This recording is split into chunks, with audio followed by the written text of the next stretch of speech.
Hello, everybody. Welcome to Choice, Change and Action podcast. You're with me, your host, Simone Milasas, and I am in the lovely cold, it's cold for me in Queensland, Australia, in Peregian Beach. And this podcast is with a dear friend of mine, Andy Dorantes, and she's my hero in a lot of different ways. The things that she has chosen with her body is incredible. She's one of the women who have reached a summit on Mount Everest. And I'm going to ask you, are you reaching for the ultimate? Are you really choosing everything that you could choose? So she's about to embark on a solo tour across Europe by bike. And we talk about that. And we also talked about her climbing the 7 highest peaks in the world and what that was like for her. And please enjoy. If anything, be inspired. Be inspired to choose what works for you, because every time I talk to Andy, that's what shows up for me. I get incredibly inspired to choose more. So enjoy. We've also got on the show notes, and please subscribe to the show notes and share this. Go on YouTube, subscribe. It really helps us get this out there. And I'm so incredibly grateful for all of the feedback that so many of you have sent me on different various platforms. Super, super grateful. And in the show notes, we have a GoFundMe account that Andy started to raise some money to support her in this solo trek across Europe. So if you're up for that, even just $10, anything would be really helpful to her. So please check it out. And like I said, don't forget to share and subscribe to the show notes. Thank you so much. Welcome to the Choice, Change and Action podcast, where you get to choose, change, and take action to create a different today and a different future. Okay, so welcome everybody. Welcome to Choice, Change and Action. You're with me, your host, Simone Milasas, and you are with Andy Dorantes. And I asked her how she says her name. Can you say it for me? Your last name, Andy. Welcome. Dorantes. Dorantes. And she said to me, if you want to roll your R's. And I was like, if I want to roll my R's, I definitely want to roll my R's. But rolling my R's is not something that comes easy. I've been learning Italian, in the past couple of years. And I'm like, I just cannot seem to nail that R thing. So I will practice. So I can practice with your name. Andrea Dorantes. Yeah, but you make me sound so Italian. Okay. I love the way you even used your hand for that. You make me sound so Italian. So okay, but you are not Italian. I'm not Italian, Mexican. You're Mexican. So tell me about where you live and a little bit about, a little bit about growing up in Mexico, actually. Yeah, I was born and raised in León, Guanajuato. It's actually the 4th biggest city in Mexico, and not many people know about it, but it's a fun place to grow up in. But at some point in my life, I was like, okay, I definitely need to get out of here. And right now, I just call Leon like my base camp, because I'm all over the world traveling, and this is the place where I live my stuff. So it's always good to come back here, do laundry, and then go somewhere else. I think that's a real mindset to have a look at that too, Andy, because a lot of people always say to me, oh, are you happy to be home? Oh, you're heading home. And there's this energy that people project at it. And just this last trip coming to Australia, and I actually found myself saying, oh, I'm heading to Australia. I wasn't saying I'm heading home, even though my house here, I would say it's a home. And I really had to look at that and go, what is this for me? And I went, I have the whole world as my home. And that's what I've been looking at. And yet acknowledging that I do actually enjoy things that you have in a home. Like, I enjoy making my own coffee. I enjoy cooking in my kitchen with my stuff and, having my local farmers market and having this, beautiful bed, or, I enjoy those like creature comforts, as they would say. So I've been looking at recently, it's like, well, what would it take for me to have that in various places around the world? And the world is my home. So if that pings for any of you guys listening, please make that your reality. Like, you don't need to buy into everybody else's reality that you need to have this place that is your one and only home. So yeah, I like that too. I mean, the first thing I do when I get to Australia and here where I have my house is I get groomed, get my hair done, like, get waxed and get all these things. I call it my pit crew. It's like I arrive and I'm like my pit crew. I spend like 3 or 4 days and I'm like, okay, now I'm more like fresh. That's exactly what I do. Yeah, the pit crew. See the pit crew. My hairdresser, I went, I need you. So anyway. So I have invited Andy onto the podcast because you're my hero. I'm a big fan of yours, Andy, and I know the audience is going to find out why. I think what you have chosen, and this podcast is so much about, choice, change, and action. And the action part is what I think you are just freaking brilliant at. So can you walk us through, first of all, what you've got upcoming? And I think by the time this podcast comes out, you'll literally be starting it, or you'll be, in the middle of it. And it's this solo adventure that you have going across Europe by bike. So let's actually look at that first. What is it that you're choosing to do? So I'm choosing to cycle from Northern Norway all the way to the south of Portugal. So that's crossing the whole continent, and it's mainly off-road. And that means you pack everything on your bike and you pedal and you sleep wherever you can find a good spot for your tent. The next day you pack up all your things and keep pedaling. So for me, that's a pretty exciting adventure because there's so many factors that I still don't know. Like, I don't know where I'm going to wake up every day. I don't know who I'm going to meet along the way. I don't know what I'm going to eat. So there are all these different things that I don't know. And that's what really gets me super excited about this adventure. That you just reminded me, like when I was backpacking around Europe, I was backpacking, but I had a car. That was the one thing that we did. A friend of mine and myself, we had a car because we thought, okay, we can either do like U-Rail and do hostels, or we could get a car. Like that would be our big expense, and we could camp. And it was amazing. But I remember the first place we started camping was France. And we were like, this is amazing. Like we'd get our tent out and you'd get your rock that you'd find somewhere and be like, boom. And like you'd stick your peg in it, it would go, woof, and it would just go into the ground. And we were like, fabulous. And the next place we went to was Spain. And we were like, are you fucking kidding me? It's like every time you set up your tent, you were like, is this just like rock that we're setting up our tent in?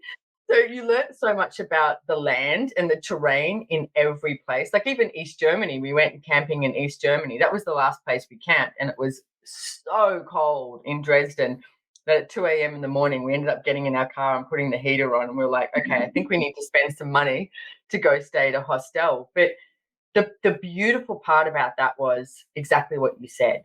We had no idea what was showing up tomorrow. And because we were Australian, driving in Europe was so small. Like we would be, in Germany, and we'd go, yeah, we'll go down here and we'll go up the top and go. We didn't have this linear map of how we would go. We would meet people, and a possibility would show up, and we'd go, yeah, let's go there. And we drive 10 hours and go there, or and you couldn't stop in a city. The car in a city was a little bit more cumbersome, and parking and everything like that. And obviously we were camping. So we met some amazing people in camping sites and stayed at people's houses and everything. And that was that not knowing, but knowing that you would be okay was such a beautiful journey. And I think hardly anyone takes that anymore. I mean, when we did that, we didn't have phones. We had post response. Like we would, say to our family and friends, hey, we'll be, we're in a certain area. If you want to send me a letter, handwritten letter, like we'll go to the post response and get that. And that's how we communicated. So, we had nothing, and it was so beautiful. And that was just, such a great adventure. So can I ask you, what drives you to choose this? Well, it seems like for me, it's always like exploring something that I really like. And lately, I've been writing a lot, and I'm like, okay, I want to do more of this. So I started thinking, okay, I want to do a big bike adventure. So I started looking like for some routes and stuff like that. And then I was like, Europe. Definitely want to do it in Europe. And I found this one that goes from Northern Norway to Portugal. I was like, Like immediately it clicked. And when something clicks in my mind, I'm gonna go for it, even though I have no idea how it's gonna show up. But I know that the first thing is just to choose it, and then I don't like to think too much about all the small details because then I think it's overwhelming and you don't do anything. So for me, Yeah. it's like, okay, I'm gonna do this one. I need to get a bike. I need to buy this. This is what I'm gonna. This is what I have to do.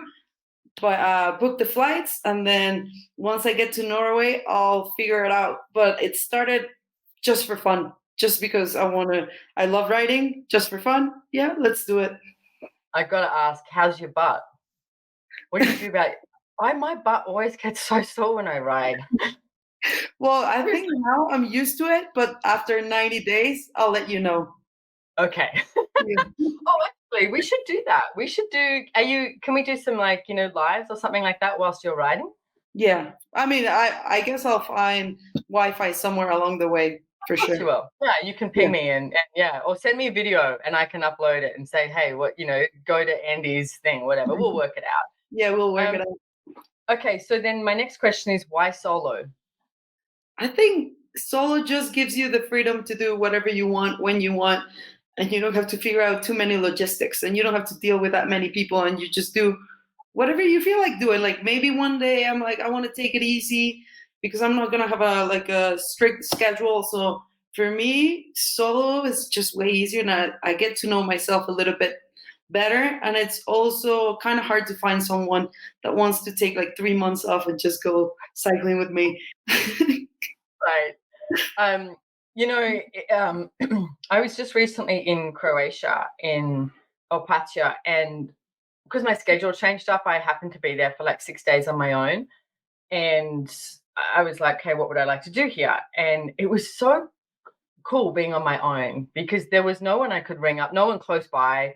I had never been there before, so I had to discover it. Like from, I don't know, where's the supermarket? Where's this? Where can I eat? Where can I, and I also wanted to go hiking. And, in Europe, a lot of the hikers have the poles.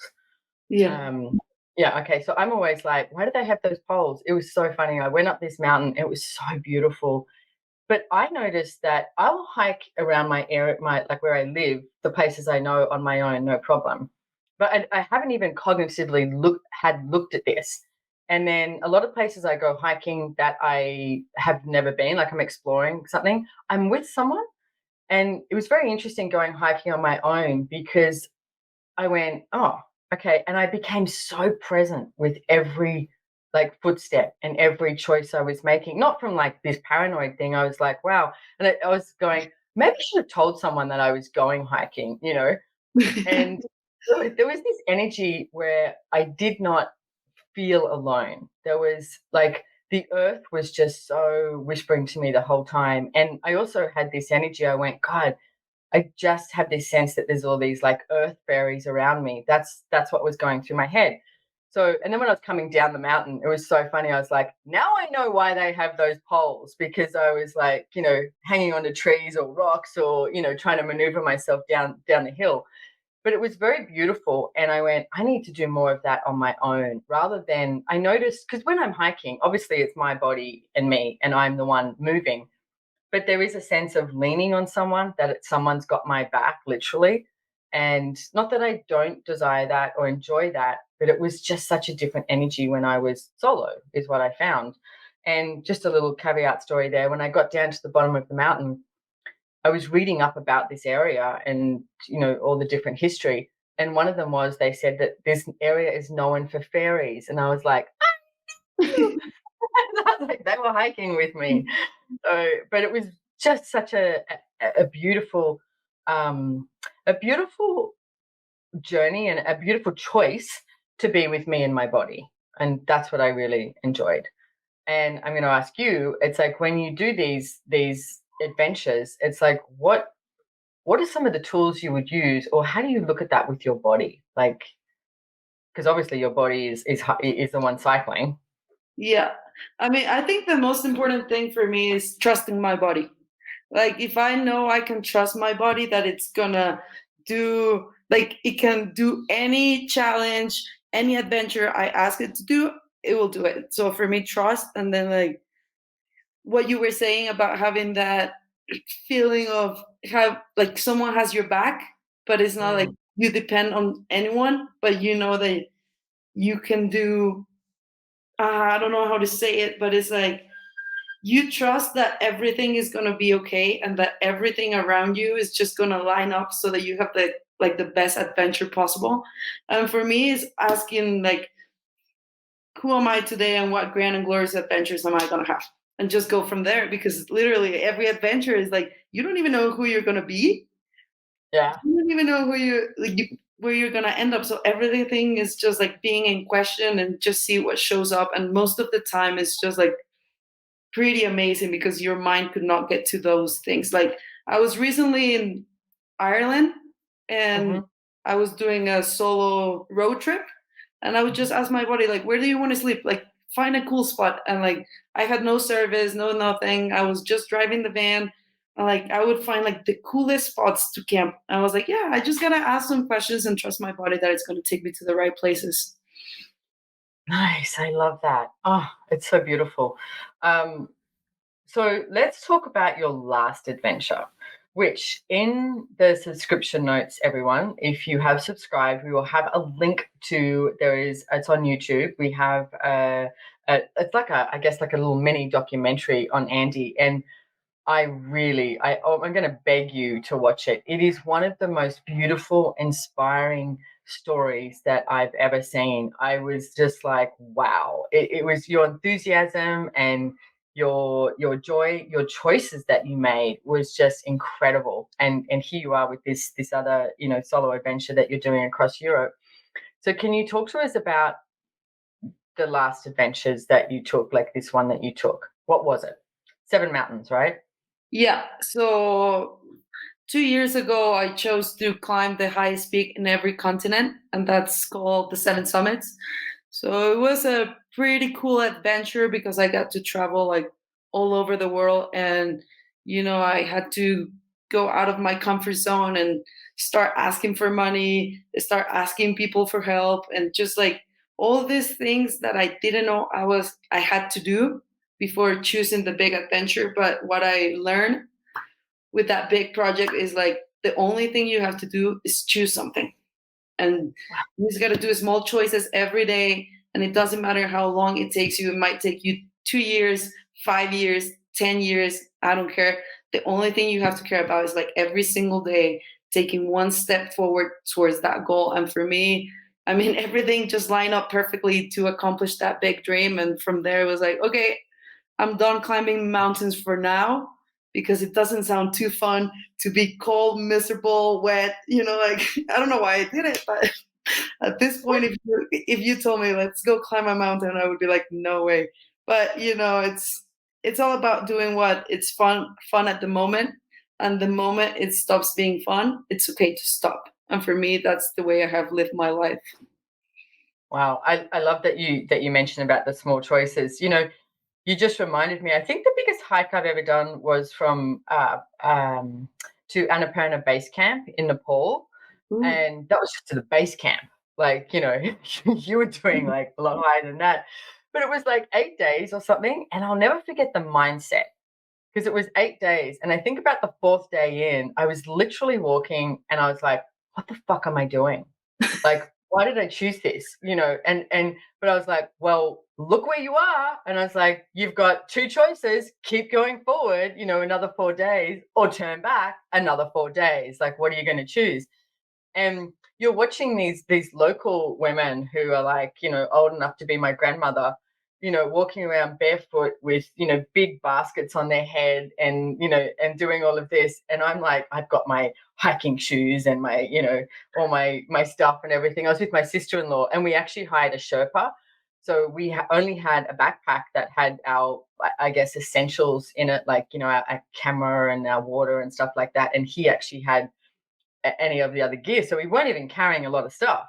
And but it was such a you just you just had to look at what you were choosing, and again being so present with yourself. And I remember I spoke to this guy before I left, and I said, "Hey, do you have any hints?" And he said, "Yeah, stop and look up." And it was the best info, like the best hint that I ever got, because we were in the Himalayas, and it's like, okay, stop and look up, because all you see so much that your boots, as you're hiking, it's in front of you. It was like, yeah, stop and look up. And it was so beautiful. And I'm so grateful I did it. But I do remember thinking, I'm not so sure I'd ever do that again, hike for 8 days in a row like that. Profit is how much living you can create when you are willing to create a bigger life. Please join my latest and very low-cost membership with me, Simone Milasas, at the Profit Club. SimoneMilasas.com/Profit Club. How many days did it take you to do, like, what was the highest mountain you did, and how many days did it take you? The highest mountain I did was Mount Everest. So that's the highest mountain in the world. I can't go higher than that. Yeah. And I reached the top on my 45th day, but it was like a 60-day expedition total. So 45 days just to climb one mountain. It's such a long time. 45 days without using a toilet. That's, like now every time I sit on the toilet, I'm like, I'm not taking this for granted. I love that. So tell me some of the stuff. I mean, because, and if you, again, I'm going to say, please watch the video that we're going to put in the subscription notes, because, we go through a lot of the, the stuff that Andy went through, because there was some hardships that you went through, and some moments where, I'm going to say any normal person, because I'm not putting you in a normal category, Andy, any normal person would have gone, okay, it's time to turn around. Like, it's time to go back and call it. And there were some moments that you went, no, I know I can go. And I get that energy of when you said before about trusting your body. So is there anything that you want to share about that, and like the choices? Because I love the way you said every single small choice, creates something different. So yeah, so after like 40 days of doing rotations, that means going up and down the mountain and doing some hikes around the area just to give your body time to get used to the new altitude. They finally told me like, okay, get ready, you'll start your summit push tonight. So I got all my stuff ready, sleeping bag, food, everything I would need for the next few days. And then from there it was just like, okay, I knew I had done everything that was in my control to go to the summit, like in the best possible way. But there are so many unknown factors in the mountains. Like, you don't know what the weather is going to be like. You don't know how you're going to feel. You don't know if there's going to be an avalanche, if you're going to step on a crevasse. All these little factors that can determine if you're going to make it to the summit or not. But like I said, I trusted my body. I trusted the mountain. And it never crossed my mind that I would die or something up there. Like, that was not a possibility for me. So once I started climbing from base camp to camp 1, and then from camp 1 to camp 2, and then I reached camp 3. And when I reached camp 3, it was like the first time that I actually felt like, oh, this is some serious stuff. Like, I saw bodies for the first time. I saw the helicopter doing some evacs. And I remember the most shocking thing for me was seeing people that were coming down from the summit, and you would see their faces and they were just like zombies walking, like they were exhausted. And I saw a couple people that tripped and fell over, and they were just hanging on the rope and they could not move anymore. Like, they chose to stay there and die instead of just like finding a reason to get up and fight for your life. So I was like, okay, this is some serious stuff, but I didn't want to to have it in my mind. So I just kept going. I reached camp 4 and I started talking to my Sherpa, and he's like, they stole some oxygen bottles. So we were going to go with 6 oxygen bottles, and we only had 3. So that meant we had to go with half of the oxygen that we were supposed to. And that was like a big choice, because, I mean, oxygen is life up there. Like, if you run out of oxygen, you're done. That's it. And there was a teammate that chose not to give it a shot because it was too risky to go with less oxygen. But for me, it was like, okay, I've never used supplemental oxygen before. I don't even know how my body is going to react. So I can trust my body, like, if we're only going to have half of it, let's go. Let's give it a shot. So can I ask you a question for the people who don't know, because I don't know? So you said you'd never used the supplemental oxygen before. So up until now, you're not using an oxygen tank. You're just using your body and air. Well, I started using it from Camp 3 and above, Okay. but it was like my first time ever using it. Okay. And then also, how many people, when you say your team, so you traveled with the Sherpa who came the whole way with you? Yeah, so it was a Sherpa and me going together the whole way. And then in Camp 4, we ran into another client, so my teammate and another Sherpa. So it was four of us. And Okay, but no turned back. yeah, they decided to turn back because there was not enough oxygen. But So how many times has you had your Sherpa like summited Everest? that was his second time. Wow. You know So what? Can I just say like a gratitude to all the Sherpas who go? Like, yeah, because that's amazing that they've just got. I mean, I remember my Sherpa, and it was only a base camp, Annapurna base camp. Like, I say only a base camp. Okay, it was pretty full on too, but not like compared to you, nothing. It was like literally walking in the park. So, but he was so sweet and so kind, and so gave us our space as well. Like, so to the point where you felt like you were just hiking on your own, but was there. Like it was, they're just amazing. So I'm they are. I gratitude. think Sherpas are one of the most incredible people in the world. It's crazy how strong they are. It's crazy how kind they are. They're just amazing. And sometimes I feel like they don't take as much credit as they should, because without them there is no way we could even reach base camp. Like Yeah, I agree. So yeah, I take my hat off to them. Absolutely. It's like, yeah. yeah. So I came forward with my Sherpa. We decided to give it a shot with half of the oxygen, and then he told me, "Okay, be ready at 9 p.m. because that's when you start climbing mountains, because you don't want to be out there in the middle of the afternoon." So we climb all night. Can I ask you why you don't want to be out there in the middle of the afternoon? Well, the weather changes a lot, and there's a higher probability of having big storms Oh, during the day. during the day. Yeah, Huh. Okay. yeah. So what's So the temperature like when you're climbing at night? what's the temperature? Yeah. Oh, I don't even know, and I don't want to know, but it's cold. Okay. Bloody cold, basically. Yeah, it's Okay. really cold. But I think what happens is like, well, that's at least what happened to me because I got frostbites. But this is the thing.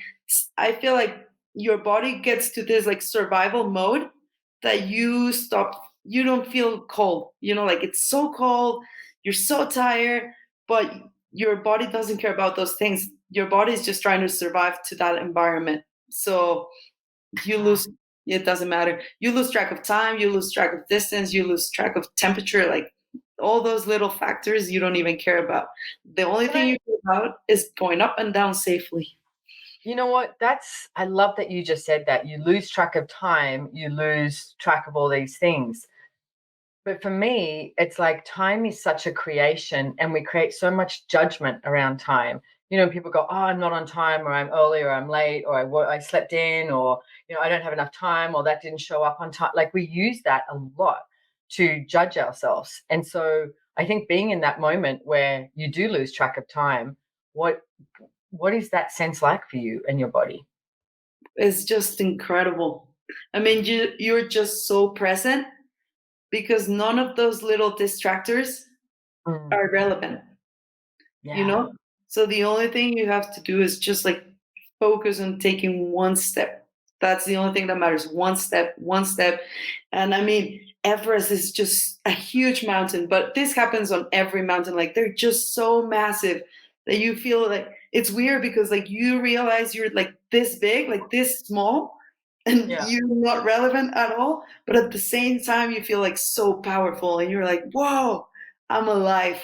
And for Yeah. me, that's why I climb mountains, because it's like, wow, it's so cool to be alive. And I feel like Yeah. when you have time, when you have distance, when you have all these little things that we care about, we forget that we're alive and how cool it is to be on this planet.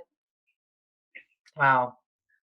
Thank you. I love that. And so I'm going to ask anyone who is listening to this too, it's like, do you have a space that you find that? Because obviously everyone's not going to go climb Mount Everest but I mean, for me, it's even, a hike from my home, it's 10 minutes away and it's not very long. It takes me like an hour and 10 minutes or something. But it's not a big hike and it's, not a lot of people know about it. So it's really rare that I see another person, especially because the times of day I go. And for me, doing that and choosing that there's such a sense of peace in my body and receiving from the earth. And it's so nurturing. It's one of the most nurturing things that I find. And same as I live across the road from the beach. So diving into the ocean is also one of the most nurturing things for me. I love water. So if you're listening to this, take a moment and explore what that is for you. You may know it and you may not have discovered it yet. Or what if there is even more? Like I love that Andy's not locking herself into saying, I'm a mountaineer. She's about to go on this, solo adventure across Europe on a bike. So there is so much more out there that is possible for us and our bodies. And what if today was the day that you start to, make that demand of yourself, because you cannot demand of anyone else, make that demand of yourself and like the request of the universe and be in communion with your body and start to ask, what else would there be? What else could I choose? And what action can I take to actualize that so that you can have a bigger, greater life, but not from judgment, from this like calmness and this sense of peace and this sense of joy and gratitude and vulnerability that you can be with your body and this planet. That's for me, Andy, is a big part of what I see you have chosen and you are choosing. And I'm super grateful for it because you inspire me by your choices as well. And what if we could all be that inspiration, for each other with all of this? So thank you. So let's keep going. I just wanted to say that it's like I said, yeah. you just put one foot in front of the other, you keep climbing, climbing, climbing, and then out of a sudden we reach the south summit. So Everest has two summits, the south summit and the real summit. And the south summit is at 8,800 meters. So you still have 48 meters of elevation gain that you have to go through. You still have to go through the Hillary step, that is like one of the hardest parts of Mount Everest. And when we reach the south summit, I reach it with Jabu, my Sherpa. I saw two teammates from the US with lots of experience climbing big mountains, and they were coming back down. So I asked them, "Oh, did you guys reach the summit?" And they said, "No, the weather it's impossible to reach the summit today with the weather." And at that point, as soon as they said impossible, out of a sudden, I'm at 8,800 meters. I have no oxygen to think, but everything is the opposite of what it appears to be. Nothing is the opposite of what it appears to be. Just came to my mind. And I started repeating, I was wearing the oxygen mask, but I repeated that phrase until I reached the summit. And for me, that's been one of the craziest experiences of my life, because seriously, when I took my bars class, my first bars class, I saw the crazy phrase. I'm like, what is this? I'm not gonna use it. It didn't make any sense. But I understood at that moment I was literally being the tools, because there is no way that you can use the tools up there. Like your mind doesn't work. So it was for me incredible. And that's how I reached the summit. And it was pretty special because Jabu and I were the only ones standing on top of the world, because nowadays Everest is so crowded. And to have this summit just for ourselves was just like, wow. So Wow. I mean, that the tools work if we use them. Oh, I love that. And so the tool that Andy's talking about is, we call it the crazy phrase. Everything is the opposite of what it appears to be, and nothing is the opposite of what it appears to be. And we'll put it in the subscription notes. But here's the thing: you're like, what? It doesn't make any sense. Exactly, it doesn't make any sense. I use that a lot when I can't sleep. I'll lie in bed and I'll just run that like I'll just say it in my head as I'm trying to go to sleep, and then before I know it, it's like, well, I wake up in the morning and there I am. So I go, oh, it must have done something, because it takes you out of like that moment of where those people who, a society, this reality goes, oh, they're more experienced than Andy, and they go, it's actually impossible to to climb this. So then she, like what most people would do is go, oh, I should believe them. I should take what they say as more relevant than what I know and my body knows. And that's how so many of us live our lives with business, money, relationships, everything. It's like, oh, that person said it's not possible. So then you start to buy into that reality of it's not possible rather than being in question. And as Andy said, like being in question and using the tools and going, okay, so that's their reality. What's my reality? And I love that. You literally in the middle of the mountain, or not in the middle of the mountain, nearly at the top, you chose your reality and you didn't function from doubt. You went, no, let's go. Let's actually, let's choose this as a possibility. And you took the action to choose that. So bravo. You're amazing, Andy. But I love what you just said about creating our own reality, because lately what I've been noticing with my big adventures is like I don't want to have any reference points. Like I don't want to do a lot of research. I don't want to ask people that have done it, because then I'm going to start buying into their reality and I'm not going to get to create my own. So for me, it's like, oh, in every aspect of my life, I've been questioning like, okay, if I didn't have any reference points, what would I choose? And just start creating from that. I love that. And I'm going to add on to that again as well, is there's so many times in my life that I've looked at that tool. And the first one I would recall is business, and I wrote the book Joy of Business, which doesn't make sense in any language, Joy of Business, those three letters together. And I remember really early on, I've been using Access Consciousness tools for 24 years, but I remember early on having these ideas and this download of what I could choose in business and what it could look like and what it could be, and making choices that I didn't see anyone else making. And for some reason, I was smart enough not to just start talking about everything. Because I remember one day talking to my father, who was a chartered accountant, amazing entrepreneur, and talking to him, and he looked at me and he said, well, that's a really hard business, blah, blah, blah. And that moment I went, oh, I'm not so sure he can hear everything I want to say. And then the first class I ever went to solo with Gary was a business class. And I remember sitting at the front row, like in front of him, just going, oh my goodness.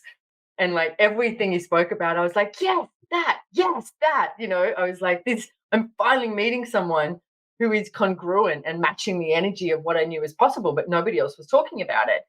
So I really embraced that. And I didn't look for a reference point of how others were doing it. And I find myself now, if I ever look at this reference point for how somebody else is doing something, it starts to limit me. And I will look at what others are doing and going, oh, that's cool. I'll take that. I'll take that. I'll take that. Like I will gather information and choose it. But I choose, like, if I was choosing business for me or making these choices, what's my reality with this? And the second place I know distinctly, I remember having this conversation with Gary Douglas, the founder of Access, saying, oh, I don't do relationships. Like, what do you mean? I went, I don't do relationships. I said, I don't see a good one out there, so why would I choose it? And he was like, okay. And he started asking me questions. And this was over a long period of time. But the thing that I got to was, I'm looking at other people as a reference for me choosing relationship, rather than going, if I'm going to choose relationship, what would that be like for me? So this tool, use it with anything. You can use it, like the main themes that most people think they have a problem with, or they look for a reference point, is, business, money, relationships, body. I mean, Jesus, how much stuff out there is projected of what you should do with your body? And Andy's body is completely different to my body, and whoever's listening, your body as well. It's like our body desires different things. So, relationships, family, etc. And ask the question, if I was choosing my reality with this, like with money, business, relationships, body, what would I choose? And I think, Andy, that's what you have so shown me, how you've chosen that with your past adventures and with your future adventures of, if you were choosing your reality, what would you choose? So thank you for that. And what an invitation to the world to live those adventures. And for me, I'm always saying, hey, this is your life. It's like, are you choosing it? Like, this is not a dry run. This is it. Like, do you want to be bitching and moaning when you're older and going, oh, I wish I'd done that, rather than just choosing it? Because actually, let's look at this. The mountains, like, you chose to climb these mountains. Most people would go, oh, I have the title of being a mountaineer, or, you know, whatever it is. But you didn't. How much had you climbed before you chose to do this? I climbed 4 mountains. 4 mountains. And Three in Ecuador and 1 in Mexico. But obviously, to climb in the Himalayas, you need like years of experience. Well, that's what they say. That's what they say. Exactly. And then you just went, nope, I'm choosing this. So congratulations on that. Absolutely brilliant. I do want to put a word out here. You have, I suggested to you to have a GoFundMe account, because I was like, Andy, I said, I want to contribute to you, choosing this. You do have a larger amount that you have asked people to donate towards your trip. Contribute to your trip, and we will have those in the show notes. If this is something that you would like to, put your money towards, is contributing to Andy doing her solo adventure across Europe, we'll have that in the show notes, and we'll also have the link to the GoFundMe account, so you can contribute, donate, whatever it is you desire. But for me, it's like, I'm so grateful for the choices that you're making, Andy, and I would definitely like to contribute to this. One of the things I have looked at in the past year with money is, what would I like to spend my money on? Like, what actually creates a future? Because I have, the second book I wrote is Getting Out of Debt Joyfully. I've been there, done that with money. I've been in huge amounts of debt. I've ignored money. I've avoided it. And then I, went through a whole lot of things, and actually had money, and then made more money, and, became, I guess, wealthy in this reality, and had investments and all that sort of stuff. And then I went, is this it?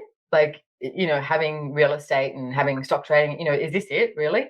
And I'm very grateful for what I've created. Absolutely. I'm grateful that I'm not thinking about money each week, or how am I paying the rent, because I've been there, done that. But then I started to look at, where would I like to put my money that matches the energy of the future I know is possible? And not from concluding that future, but creating that future by the actions that we take. So, that's when I started investing more money in El Lugar, for example. And for me, it's like contributing and donating to you, Andy, and doing this podcast with you matches that energy. I don't have to work out what that looks like. It just matches the energy. So if you're listening to this, that's what I would ask you to start having a look at too. Like, even if you can, it's like $20 or $50 or something like that you have at the moment, or $1,000 or $10,000, whatever it is that you have at the moment that you could contribute. What if today was the day that you chose that? And one of the tools that Gary Douglas gave me like 20 years ago, he said, if you have a generosity of spirit, the universe will gift you at least 10 times more. And it's taken me a while to land in my world and see how that operates. And I think he lied to me, because I don't think the universe gives you 10 times more. I think it has an infinite amount of gifting when you have a generosity of spirit. I know that I have a generosity of spirit in the ways that I choose, and the universe has gifted to me like a billion times over, I will say. Absolutely. And that's the world I'd like to live in. That's the world I do live in. That's the world I invite you to live in, is what contribution can we all be for each other? Instead of having a sense of separation, what if it was a sense of communion that we had with each other? So, Andy, is there anything that you want to say to anyone about your solo trip? And I mean, it would be pretty cool if you guys could contribute, like Simone said, like, the universe is going to contribute to us. And for me, one of the biggest things is like, money follows joy, and I just go from there. It's as simple as that, because I think before I started using the Access Consciousness tools, I would use money as an excuse not to choose something fun or something big. But nowadays, I'm like, screw that. I'm going to choose it, and then let's see what shows up. So I'm really grateful, Simone, for like, I learned a lot of those tools from your books.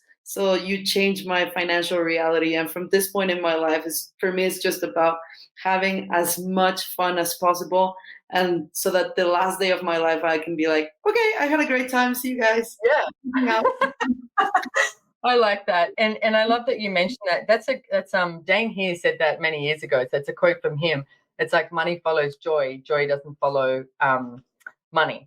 So we do that thing of going, oh, once I have money, then I can be joyful and happy. No, it doesn't work like that. It's like you wake up, choose joy, choose happy, choose what brings you joy, money will follow. You got to have the courage and the trust in the universe to know that that's showing up. And it does. So, myself and Andy are examples of that, let's say.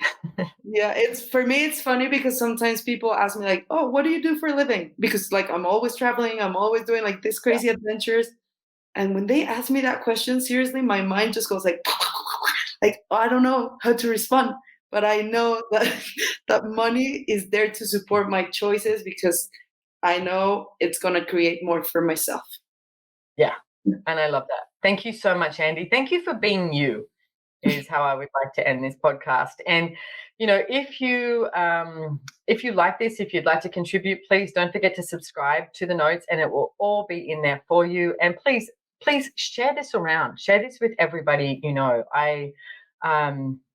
That's my request, is please share this with everyone that you know. So thank you so much, Andy, for being on here, and I wish you a really, really fun, good, joyful time. And I look forward to seeing your adventures on this ride, on this solo tour across Europe. So thank you for being here, Andy. Thank you. Bye, everybody. Bye.